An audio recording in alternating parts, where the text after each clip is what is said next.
Good day, my name is Bluesuit and today I'll be going over my review of the story-driven open-world naval pirate ARPG combat game known as King of Seas. In King of Seas, you play as either the prince or princess and heir to the throne. All of the 7 seas have been calmed under the king, pirates have been nigh exterminated, and peace reigns as the oceans have finally a banner under your family's flag. King of Seas is a story-driven game at its core, so I won't be going into any specifics, but some bad stuff happens and your character, either Mary Lou if you chose to be a princess or Lucky the prince, are cast from their comfortable royal existence into the pirate's life.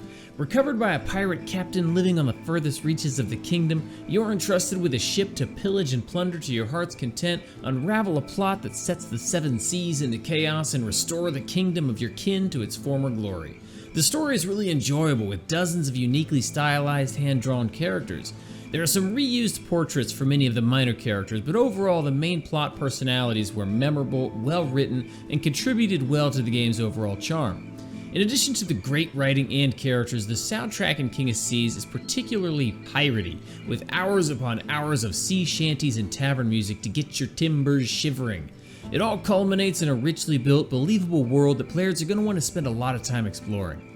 King of Seas at its core is a naval-based ARPG, and as such you'll spend a lot of time looking down on your ship from on high in real-time battles at sea. Unlike most other similar, more realistic titles in the small genre, King of Seas isn't just sails and cannonballs, but instead lets players use all kinds of voodoo magic spells to take down their foes. I've probably only found around 15 of the over 20 spells in the game, and they're all very unique and definitely make the gameplay not only deeper, but give a lot more flexibility towards how you want to play. There are 5 different ship types in the game, and some players may want the slower 30 cannon galleon, while others, like myself, prefer a faster ship with less firepower.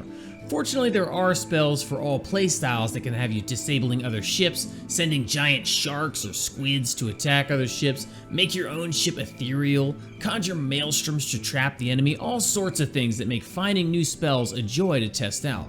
All of the loot in King of Seas is completely randomized too, so you may find a really great spell early on in the game like I did, called Pirate Party, that does massive AoE damage to all ships around you and slows them all down, allowing you to take on entire fleets at a time with enough cooldown reduction and patience. Like most ARPGs, the loot system here is leveled and tiered, so while you normally find gear that matches your current level, it can be common, uncommon, rare, epic, or legendary. The best gear seems to come from the larger Royal Commander ships, but there's still a lot of good loot to be found from traveling tourists, merchant treasure ships, or even around the map on the many interactables such as sunken ships and buried treasure, or even as rewards from the game's available side quests. To further the customization options, King of Seas also offers a ton of different skills in its talent tree. Categorized by navigation, battle, and voodoo, there's a lot here to make the most out of your own personal fighting strategies.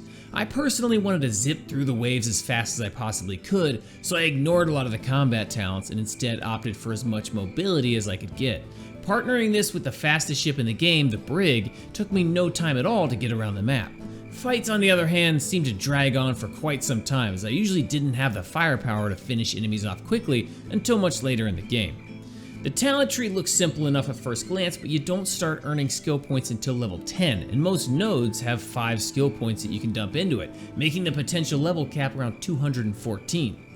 The last great positive about King of Seas came around the 7-hour mark for me, and that was the ability to capture the various towns around the map. It's no easy feat at all given the enormous firepower that these bastions have, but as you begin to take over these places, pirates will start to have more of a presence around the seas, and they're always willing to help out in a scrap.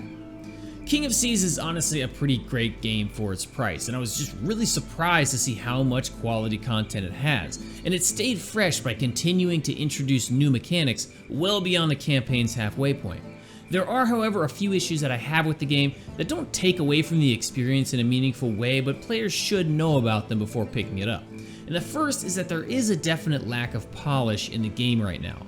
The half-supported keyboard and mouse, menu bugs, and that one time the game switched to Italian all combine to erode the immersion that's so well built.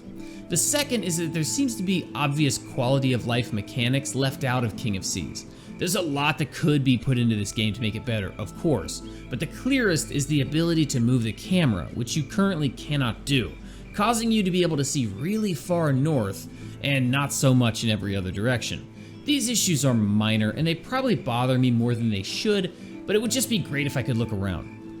You can pick up King of Seas when it launches tomorrow, May 25th, 2021 for $25. It's a well-told pirate adventure that offers tons of sea battles, great characters, and addictive RPG elements. I have my nitpicks with some aspects, but overall it's a great game with tons of fun content, so I'm valuing King of Seas at $29, and I'd highly recommend it to anyone looking for a good naval ARPG in a fantasy setting.